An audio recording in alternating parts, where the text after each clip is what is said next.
राधिका खेड़ा, एक आपके लिए राहत की बात है कि इन्होंने लाख बोला कि अब कांग्रेस समाप्त है, अब हम नंबर 2 हो जाएंगे, लेकिन ओपिनियन पोल में नंबर 2 नहीं बन रहे। सबसे पहली बात अमीश जी, अगर एक मिनट सुन लीजिए, मतलब आप विकल्प हो जाएंगे, नंबर 2 वाले विकल्प हो जाएंगे, काम सारे नंबर 2 पे विकल्प हो जाएंगे, मतलब कांग्रेस का विकल्प हो जाएंगे। पॉइंट ये था मेरा। मुझे 40 सेकंड दीजिएगा। सबसे पहली बात, अगर इस तरीके के नतीजे आ रहे हैं, चुनाव की क्या जरूरत है, इसी के बेसिस पे कर देते हैं। और इस बात का क्या डर, और डर क्यों था फिर? क्यों मोदी जी ने चुनाव रुकवा दिए? अनाउंसमेंट किस बात का डर था? क्यों अपनी कठपुतली को कहा इलेक्शन कमीशन को कि अभी चुनाव अनाउंस नहीं करने?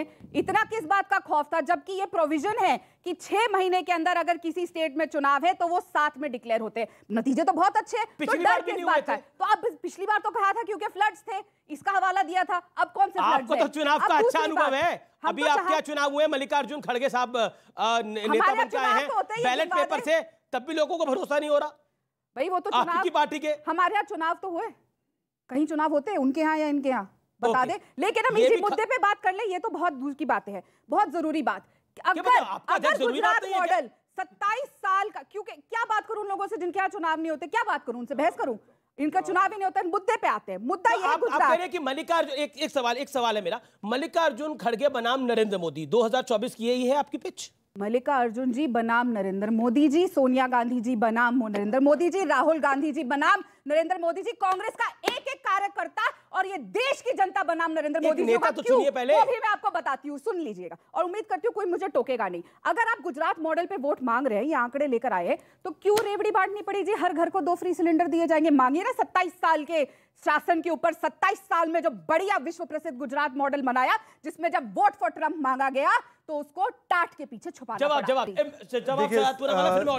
देखिए, मैंने राधिका जी की सारी बातें सुनी, उम्मीद है वो भी मेरी बात सुनेंगी, बीच में नहीं बोलेंगी। देखिए, पहले उन्होंने कहा कि मल्लिकार्जुन खड़गे वर्सेस मोदी जी होगा, सोनिया वर्सेस मोदी जी होगा, राहुल वर्सेस मोदी जी होगा। हम तो कह रहे हैं पहले दिन से, ये सारे कौरव मिल जाएंगे और पांडवों का सामना करने आएंगे, परंतु अंततः जीत उसी के साथ होगी जो श्री कृष्ण जी जिसको आशीर्वाद देते हैं और वो हमें देते हैं। और श्री कृष्ण जिहाद सिखाते हैं, उनका सर्वनाश होगा इन चुनावों में, जैसे देश में चुनावों में सर्वनाश हुआ था जब इन्होंने हिंदू टेरर कहा था। दूसरी बात, इन्होंने कहा देखिए ये बुरा है गुजरात में, वो बुरा है। गुजरात के बारे में कितना जहर फैलाया गया, कितनी अफवाहें फैलाई गई, और इसीलिए बार बार गुजरात की जनता इन्हें परेशान और इनको बाहर कर देती है। मुझे बताइए कि अगर ये सारी चीजें थी तो राहुल गांधी जी की तथाकथित भारत जोड़ो यात्रा गुजरात को टच कर रही है? टच नहीं कर रही। हिमाचल को टच कर रही है? नहीं कर रही है। एक आध दिन के लिए जा रही है। तो भाई जाइए ना गुजरात में। क्यों नहीं जा रहे गुजरात में? इसलिए नहीं जा रहे क्योंकि उनको पता है कि गुजराती वो लोग हैं जो गंजे से कभी बाल उगाने का तेल नहीं खरीदते।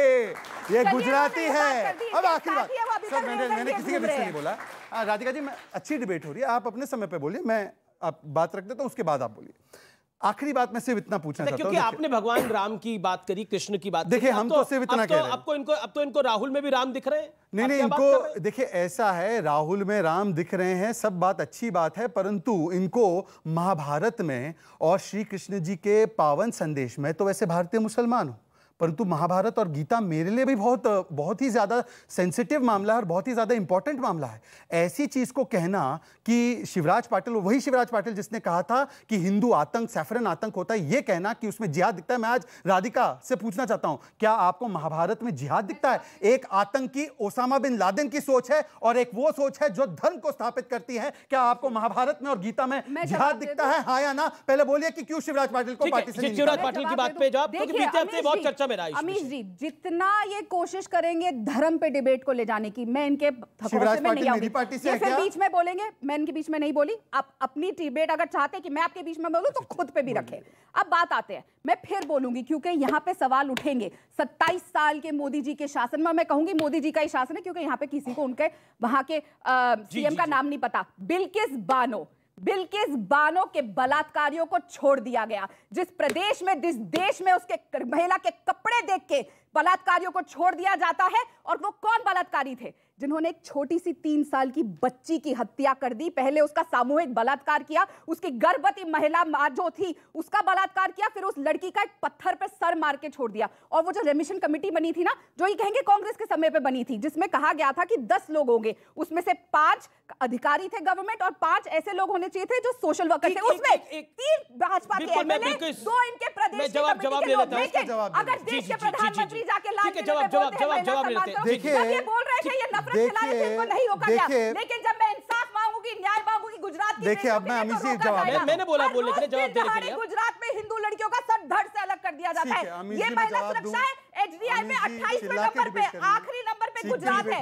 6000 स्कूल बंद हो गए। क्या यहाँ बैठी महिलाएं जितनी बैठी है, क्या आपको ये एक्सेप्टेबल है कि एक महिला के बलात्कारियों को ऐसे छोड़ दिया जाए? हाँ या ना बताइए। ठीक है, क्या बहुत अच्छी बात है?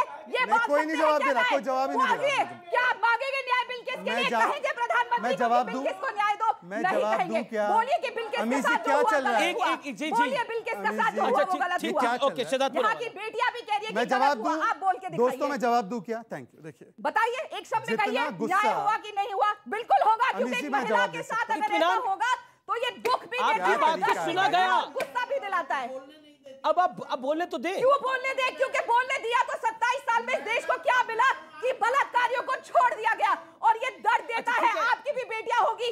मुझे बहुत अच्छा लगा, इतनी उत्तेजना महिलाओं के विषय में इन्होंने दिखाई है, मैं कदर करता हूं, परंतु इसमें भी हिंदू मुस्लिम कैसे कर सकती है कांग्रेस? देखिए उनकी मानसिकता, देखिए उनकी मानसिकता, उनको 50 सेकंड दीजिए अपनी बात को। देखिए उनकी मानसिकता। इसी प्रकार की रेमिशन कमेटी ने एक छोटी सी बच्ची का बलात्कार फैज नाम के व्यक्ति ने किया था, जिसको सुप्रीम कोर्ट ने फांसी की सजा दी और फिर रेमिशन मिलकर उसको आजीवन कारावास मिला। तब ये लोग मुंह नहीं खोलते। जब अंकिता को जलाया जाता है और अंसारी नाम का लड़का जलाता है उसे झारखंड में, तब ये लोग मुंह नहीं खोलते। जब राजस्थान के मुख्यमंत्री कहते हैं कि बलात्कार इसलिए होते हैं क्योंकि बलात्कारियों को फांसी की सजा मिलती है, तब ये लोग कुछ नहीं बोलते। और आज बिल्किस बानो के लिए बोलने वाले लोग, मुझे बताइए कि जब फैज को रेमिशन मिल रही थी तो इन्होंने क्यों नहीं मुंह खोल के बोला? क्यों जब राजस्थान नंबर 1 बना है बलात्कार के मामले में, एक भी बार मुंह खोलकर प्रियंका वाड्रा ने नहीं कहा? यह दिखाता है इनकी मानसिकता कि बलात्कार के विषय में भी आज धर्म देखकर तय किया जा रहा है कि आक्रोश कितना आएगा, क्योंकि फैज ने जिस बच्ची का बलात्कार किया उसके लिए तो इनका आक्रोश नहीं दिखाई। फिर आगे धर्म, ये इनका मैंने बताया ना, गुजरात में हिंदू लड़कियों का दिन दहाड़े सर धड़ से अलग कर दिया जाता है।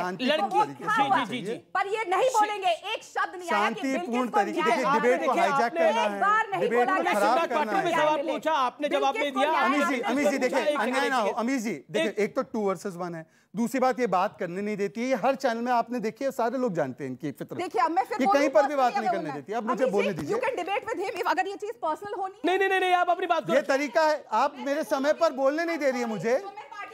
हाँ भाई देखिए, बातों का जवाब नहीं, जनता इनके खिलाफ है तो छोड़ के भाग गए। यही गुजरात में भी यही किया है। एक सेकंड, नहीं, मैं बोलती हूँ कि सुबह शाम झूठ बोलते हैं। आई एम सॉरी, अब मैं एक सेकंड राधिका, ये इनका टैंट्रम, कोई कांग्रेस का टैंट्रम कोई देश के लोग अब सहन करने को तैयार नहीं। मुद्दे नहीं है, ये नहीं बोल सकते। आप प्लीज चलिए, आप प्लीज। एक महिला के लिए इंसाफ मांगते हुए तो ये मेरे पे जाएंगे, क्योंकि यही चाल चरित्र चेहरा है। अच्छा मेरा निवेदन है, ऐसे घटिया लोगों के साथ। अच्छा मेरा निवेदन, आप चुके ऐसा, एक सेकंड